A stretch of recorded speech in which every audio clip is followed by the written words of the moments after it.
Chapter 1. The Arrival at the Kraken's Domain. The legends of the Kraken, a colossal and nearly mythical beast that lurked in the deepest, most dangerous waters of the alien world Aquilar, were enough to send shivers down the spines of even the bravest galactic explorers. Aquilar was a planet covered in vast, endless oceans, dotted with scattered islands that housed diverse and advanced aquatic alien species. Though known for its breathtaking beauty, Aquilar's depths were feared, for they concealed the Kraken, a creature said to be undefeatable, its tentacles large enough to crush starships, its maw capable of swallowing submarines whole. The planet's ruler, Queen Nerolith, a tall and elegant alien woman with scales shimmering in every color of the rainbow, had declared a challenge. Whoever slayed the Kraken would not only receive a bounty of unimaginable wealth, but also her daughter's hand in marriage. Princess Cora, the most beautiful and intelligent of the Queen's daughters, was a prize coveted by many, but it was the weight of Aquilar's lost pride that lay heavier on the Queen's mind. The Kraken had ravaged the coastal cities and destroyed entire fleets. It was not just a test of bravery. It was a desperate plea for a hero to restore peace to Aquilar. Dozens of warriors from all corners of the galaxy had answered the call. Noble princes, seasoned mercenaries, and alien champions with scales tougher than armor had fallen to the Kraken's fury. The Queen watched from her throne as a steady stream of coffins returned to Aquilar's shores, each lost another nail in the coffin of hope. Then came an unexpected challenger. Aboard a rusted, unassuming ship came a lone human, Jack Halford, a man whose name was unknown even to the most extensive galactic databases.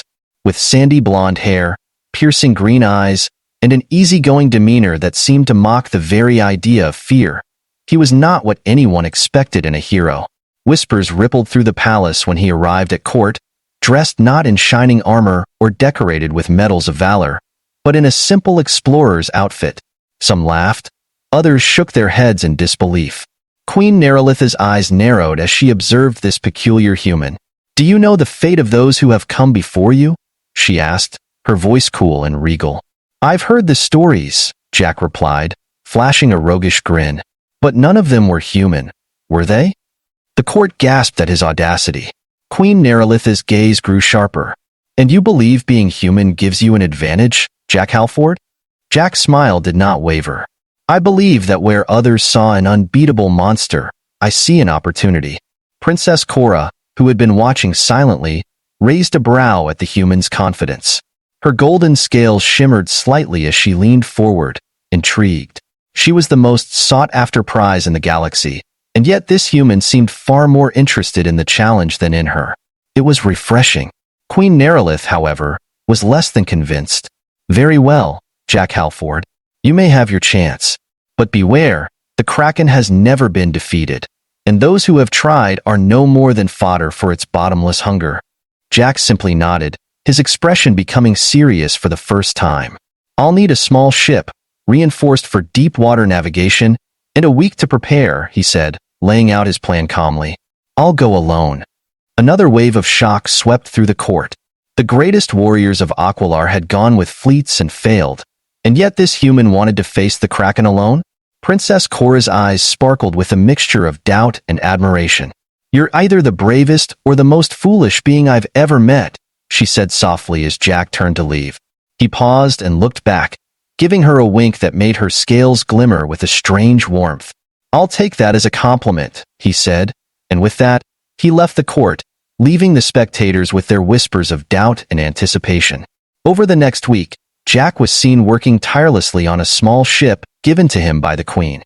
It was a sleek vessel with reinforced hull plating and sonar capabilities, unlike anything the Aquilarians had seen before. Jack had refused the assistance of the best engineers on the planet, insisting that he knew what he was doing. The nobles scoffed at his stubbornness, but the Queen watched in silence, curious to see if there was method in his madness. During the preparations, he was approached by Lady Cyril, another of the Queen's daughters. Unlike Cora, who was beloved by the people for her wisdom, Cyril was known as a fierce warrior and protector of Aquilar's seas. With sharp silver eyes and azure scales that shimmered like the ocean itself, she was every bit the warrior princess, stark contrast to her sister's grace. "I don't know what game you're playing, human," she said, confronting Jack as he made final adjustments to his vessel. But if you die out there, you'll only bring more shame to our people." Jack straightened and looked Cyril in the eye, his expression suddenly serious. "I'm not here to play games. I know what's at stake," he said, his voice losing its earlier lightness. "And I know the Kraken is no mere monster. It's a force of nature. But every force of nature has a weakness." Cyril was taken aback by the intensity in his gaze. She was used to bluster and bravado, but there was something different about this human. She didn't know if it was foolishness or confidence, but it was enough to make her pause. "Then prove it," she said, her voice a low growl. "Prove that you're not just another fool chasing glory." "I intend to," Jack replied, turning back to his work without another word. The night before he set sail, the people of Aquilar gathered at the shore, watching in silence as Jack made his final preparations. He had no allies, no backers, and no grand strategy, only his small ship, a determined spirit, and the weight of every failure that had come before him. As the sun set, painting the ocean in shades of red and gold, Jack took a deep breath, his eyes fixed on the horizon where the Kraken waited. Princess Cora stood among the crowd, her heart racing with an excitement she couldn't explain, while Lady Cyril remained distant, her expression as unreadable as the darkening sea. Jack's journey had begun, and with it, the fate of Aquilar hung in the balance. Chapter 2. Into the Abyss. As the first light of dawn touched the endless ocean, Jack Halford sailed away from the safety of Aquilar's shores. The water shimmered with the glow of the twin suns, and his small ship, the Heart of Terra, cut through the waves like a blade. He'd made sure every system was operational, his eyes darting between readings, sonar pings, and the vast emptiness of the deep ocean ahead. The crewless ship was utterly silent except for the hum of the engines. It was just him, the sea, and the knowledge that somewhere out there, the Kraken awaited. For the first few hours, the ocean was calm, almost serene. Schools of iridescent fish darted beneath the ship, and clusters of bioluminescent algae glowed in the dark blue waters. Yet, Jack knew this tranquility was deceiving. The calm always came before the storm. His grip on the controls tightened as he moved toward the uncharted regions, the territories marked by sailors as the abyss of no return. The waters there were said to drop into the bottomless darkness, a domain the Kraken was known to haunt. Jack's thoughts wandered back to his preparations. While the Aquilarians had mocked his refusal to use their technology, he knew that human ingenuity had a knack for simplicity in complex situations.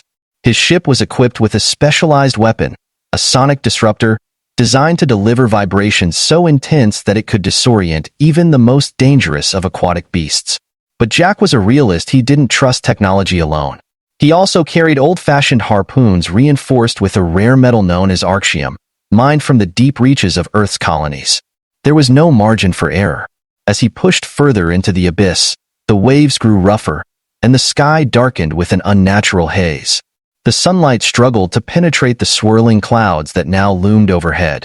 Jack kept his gaze steady, ignoring the foreboding shadows that danced across the ocean's surface. Then, the temperature plummeted. He'd been warned of this, a sign that the Kraken's domain was near. Just as he recalibrated his sonar to sweep deeper into the trench below, the ship jolted violently. Jack nearly lost his footing as the Heart of Terra groaned, its reinforced hull echoing with the force of an underwater impact. An alarm blared. Something immense had just brushed against the ship's side. Jack's heart raced. The sonar's display spiked wildly as a massive shape moved just beneath him. He was too close. Then, everything went silent. The sonar lost all readings. The water around him seemed to still, frozen in an eerie, deathly calm. Jack's breath caught as he switched to manual controls, knowing he had only seconds to react. The sea exploded in fury. A shadow, far larger than any creature Jack had ever seen, erupted from the depths.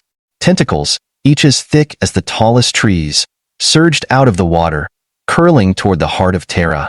With a curse, Jack slammed the throttle forward, the ship leaping away just in time to dodge the first assault. The Kraken's bellowing roar, a sound that seemed to come from the depths of the planet itself, rattled Jack's bones. The beast was monstrous. Its massive, gleaming eyes shone with an intelligence that defied all understanding. Its skin was a swirling pattern of blues and blacks, as if the very ocean had come to life to claim him. Jack's fingers moved swiftly over the controls, firing the ship's underwater thrusters as he tried to gain distance. But the Kraken was relentless. It surged after him, its enormous body casting a shadow that blocked out the sunlight entirely. Jack's training kicked in. His hands were steady, his focus razor-sharp. He couldn't afford a single mistake. The first pass was a feint. He knew that. The Kraken was testing him, probing to see what he would do. He kept his eyes locked on the sonar, hoping for a clear shot with the sonic disruptor. A tentacle slammed down next to the ship, sending a shockwave through the water. Jack twisted the controls, spinning the ship sideways, narrowly avoiding the crushing blow. He glanced at the energy readouts. The disruptor was almost ready. He needed the perfect angle, a moment when the Kraken's head would be exposed. Another tentacle lashed out, catching the ship's side and throwing it off course. The impact was brutal, and Jack gritted his teeth, fighting to regain control. A warning light flashed. The hull had taken damage.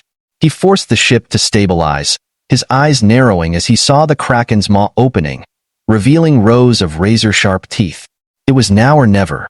With a deep breath, Jack locked onto the beast's head and fired the disruptor. A blinding pulse of sound waves rippled through the water, aimed directly at the Kraken's sensory organs. The beast let out a screeching roar, its tentacles flailing wildly as the sonic waves hit their mark. The water churned violently, and for a brief, heart-stopping moment, the Kraken reeled back, stunned. Jack didn't hesitate. He launched one of his reinforced harpoons, the projectile cutting through the water with deadly precision. It embedded itself into the Kraken's shoulder with a sickening crunch.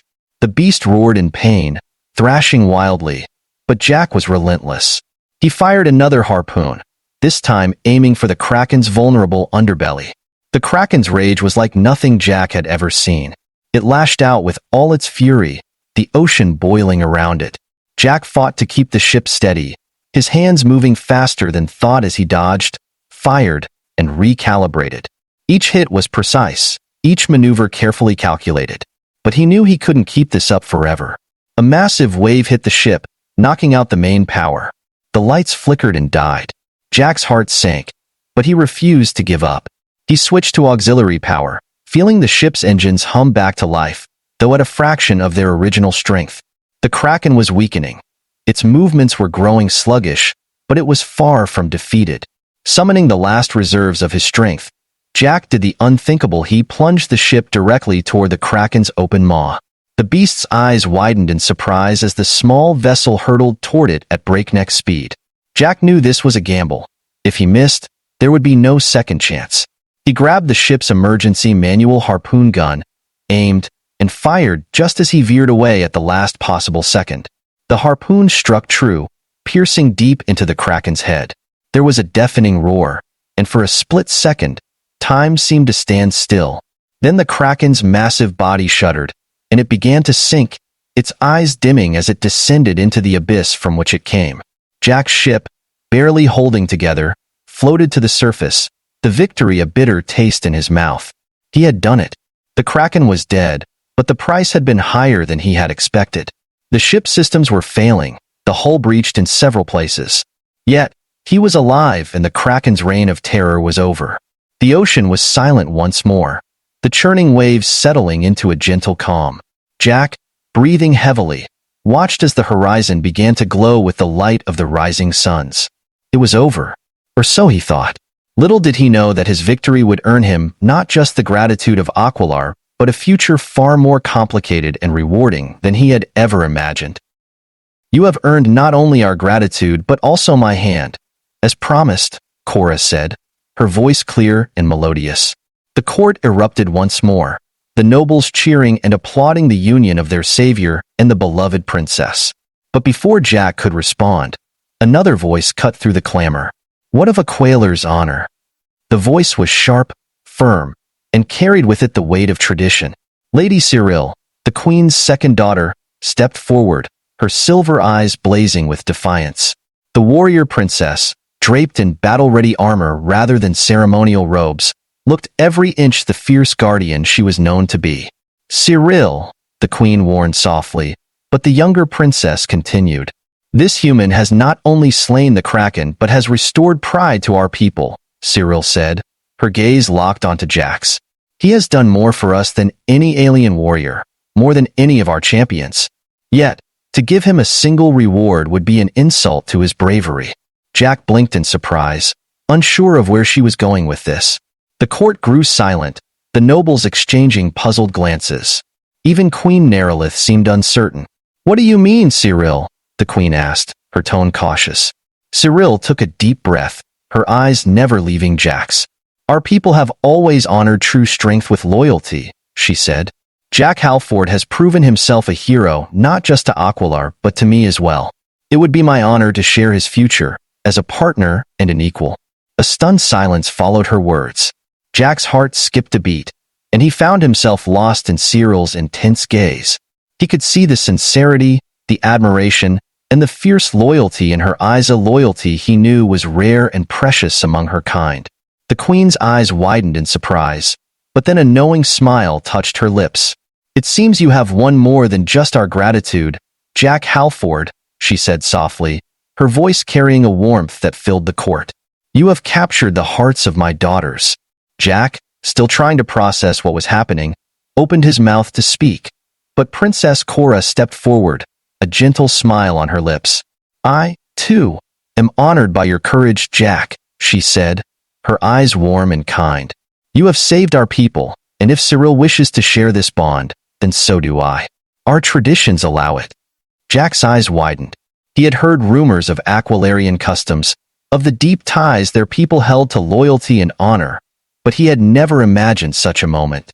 His heart pounded in his chest, and he felt a rush of emotion he couldn't quite name. Two daughters of the queen, each beautiful, strong, and intelligent, offering themselves as his companions. Queen Nerylith's gaze softened, and she nodded with a regal grace. "So be it," she declared, her voice resonating with finality. "Jack Halford, you have earned the respect and devotion of my daughters. It is their choice, and I will not deny them the right to honor your bravery as they see fit. Aquilar welcomes you as one of its own." The court burst into a deafening roar of approval, the nobles chanting Jack's name as if he were a legendary hero from their oldest tales. Jack, feeling a mix of disbelief and awe, bowed deeply to the queen and her daughters. "I'm honored," he said, his voice steady even as his mind reeled. "But I did this not for reward or glory. I did it because it was the right thing to do. If your daughters choose this path, I will not refuse them, but know that I respect them both for their strength and courage, not just their beauty." Princess Cora's eyes sparkled with warmth, while Cyril's lips quirked into a rare, approving smile. Jack knew that his journey was far from over. He had won a battle, but the true challenge lay ahead, earning the love and trust of two extraordinary women in a world that was as alien to him as he was to them. The days that followed were a blur of celebrations, feasts, and preparations for the Grand Union. Jack found himself thrust into Aquilar's intricate court life, navigating customs he barely understood and facing challenges that tested not just his combat skills, but his diplomacy and integrity. Princess Cora was a source of wisdom and calm, guiding him through the complexities of Aquilarian culture, while Cyril pushed him to his limits, demanding nothing less than his best in every challenge. Yet, amidst the trials and ceremonies, Jack found himself growing closer to both women. Cora's intelligence and kindness drew him in, her gentle touch and quiet strength a comfort in the chaos.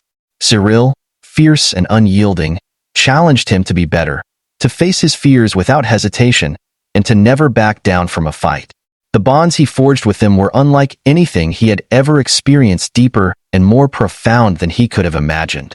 One evening, after a particularly grueling day of court proceedings and diplomatic negotiations, Jack found himself alone with the two sisters in the Queen's private gardens. The scent of alien flowers filled the air, and the distant sounds of Aquilar's oceans created a soothing rhythm that eased his weary mind. "It's strange," Jack said, staring up at the twin moons that hung above them. "I came here to face a monster, and now I'm part of something I never thought possible." Cora smiled, her golden eyes reflecting the moonlight. "You've done more than slay a monster, Jack," she said softly. "You've brought hope back to our people." Cyril, sitting on a low stone bench beside them, nodded. "You've earned our respect," she said, her voice firm but warm. "And more importantly, you've earned our hearts." Jack looked at them, the two sisters who had chosen him, a human from a distant world, as their partner. He knew that whatever lay ahead, he would face it with them by his side. Together, they had a chance to build something new, something that defied the boundaries of species and tradition. As the night deepened, the three of them sat in silence, the bonds between them growing stronger with each passing moment. Jack knew that the Kraken's defeat had been only the beginning. The real adventure was just beginning, a journey into the unknown, with two extraordinary women by his side. Chapter 4. A New Beginning in a Strange Land. The celebrations on Aqualar lasted for weeks, as if the people were determined to make up for years of fear and oppression under the shadow of the Kraken. Jack was at the center of it all, paraded through the streets of the capital city in triumph, celebrated in every way possible. The alien world, with its coral-like architecture, towering bioluminescent trees, and deep blue oceans, was now his new home. Yet, the festivities were only the prelude to a life far more complex than any adventure he had experienced before. The Queen's decree was clear. Jack Halford, the human who had faced the Kraken and returned victorious, was to become part of the royal family. But even as the last echoes of celebration faded, reality set in. Life as a hero in an alien court was not as simple as slaying a monster. It was a different kind of battle, one of politics, tradition, and cultural expectations that made Jack's head spin. Jack found himself in a grand palace built from a Quailer's coral-like stone, its arches and spires twisting like the waves themselves. The palace, though beautiful, was a maze of responsibilities and expectations. Every day brought a new challenge. Learning a Quailer's customs, mediating disputes among nobles, and adapting to a society that viewed him as both a hero and an outsider. He had gained the respect of the people, but now he had to maintain it, a task that proved to be both daunting and exhausting. Through it all, Cora and Cyril were at his side. Cora's wisdom and grace were invaluable in navigating the court's complexities. She had a knack for diplomacy that Jack lacked, her gentle guidance helping him avoid political pitfalls. With her help, Jack learned to read the subtle cues in Aquilarian behavior, the way a tilt of the head or a flick of the fin could signal approval or discontent. Together, they tackled the intricacies of a Quailer's laws, the expectations of the nobility, and the delicate balance between tradition and change. Cyril, on the other hand, kept Jack grounded. Her training sessions were brutal, pushing him to the limits of his physical and mental endurance. She taught him the ways of a Quailer's warriors, honing his skills not just for combat, but for survival in a world where strength and honor were deeply intertwined. Jack's body ached from the relentless drills, but he knew he needed to be as strong as any Aquilarian if he was to earn the true respect of their people. And Cyril, with her fierce loyalty and unyielding determination, never allowed him to falter. Yet, despite the challenges, Jack found a new kind of happiness in the life he was building. It wasn't easy, and the weight of his responsibilities sometimes felt overwhelming, but it was also fulfilling in a way he had never known. He had faced death and emerged victorious, but it was the moments of quiet companionship, the shared laughter, and the growing bond with Cora and Cyril that brought him true joy. One afternoon, a council meeting was interrupted by news that the coastal regions, those once devastated by the Kraken's terror, were now flourishing. Fishermen reported an abundance of sea life, with schools of vibrant fish returning to the waters and coral reefs growing anew.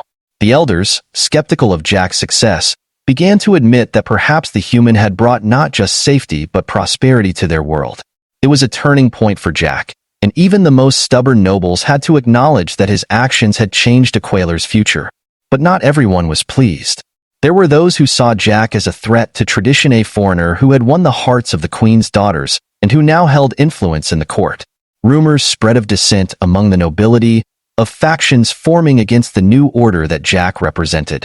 Cora and Cyril were not blind to these dangers, and they grew increasingly protective of him, urging caution even as they continued to support his integration into their society.